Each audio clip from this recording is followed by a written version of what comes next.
Sebastian Ritt, afgangsopgaver, første V, årstider. Hej Flemming.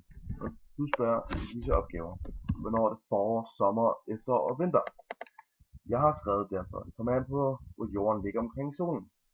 På grund af at jorden har den samme hældning, 23,5 grader, og derfor spiller det så stor rolle, hvordan lyset kommer ind på jorden. I spørgsmål nummer 2 spørger du, er årstiderne forskellige på den nordlige og den sydlige halvkugle? Ja, årstiden er forskellige. På den nordlige, der er det sommer, og så er det typisk vinter i den sydlige. Spørgsmål 3. Er der årstider på ekvator? Ved ekvator har man ingen årstider. De har delt op i regntider. Nej, nu er jeg så gået op til ekstraopgaven. Og du spørger i ekstraopgave nummer 1. Vil der være årstider, hvis jordens rotationsakse stod vinkelret til ellipseskæren? Det vil der ikke.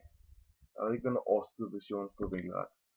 Årstiden vil være det samme på ekvator, som det er nu, og bliver delt op i regntider, hvis der overhovedet kunne eksistere en bil på jorden.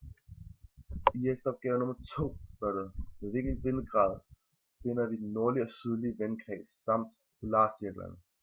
Jeg har skrevet 23,27 grader er det nordlige og sydlige vindkreds. Polarcirklerne er der, hvor vindkredsen vender fra sommer til vinter.